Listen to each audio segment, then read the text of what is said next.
بسم اللہ الرحمن الرحیم۔ ہم آپ تک عالمی ادارہ صحت یعنی ورلڈ ہیلتھ آرگنائزیشن کی جانب سے کرونا وائرس کی بیماری یعنی کووڈ-19 سے بچاؤ کے اقدامات پیش کرنا چاہتے ہیں۔ ان اقدامات میں سر فہرست وقفے وقفے سے اور باقاعدگی سے اپنے ہاتھوں کو صابن اور پانی سے دھونا چاہیے۔ یہ اقدام سب سے زیادہ ضروری اس لیے ہے کیونکہ یہ وائرس ہمارے ہاتھوں سے ہی ایک شخص سے دوسرے شخص تک منتقل ہوتا ہے اور پھر تمام لوگوں میں پھیلتا ہے اور بیماری کا باعث بنتا ہے۔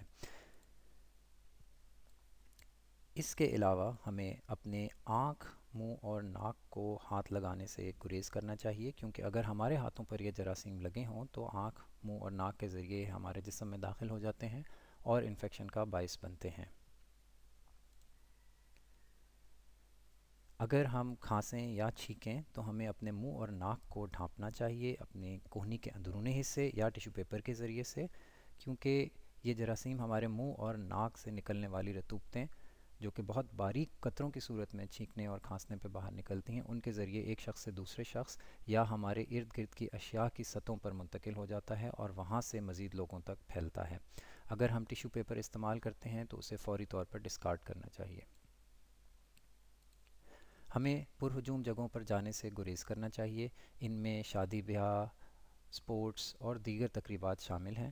ہمیں بھرپور اس بات کا خیال رکھنا چاہیے کہ اگر ہم اس بیماری کو پھیلنے سے شروع میں بچا لیں گے تو اس کے مضر اثرات جو کہ ہم باقی تمام دنیا کے ممالک میں دیکھ رہے ہیں ان سے بچ سکیں گے۔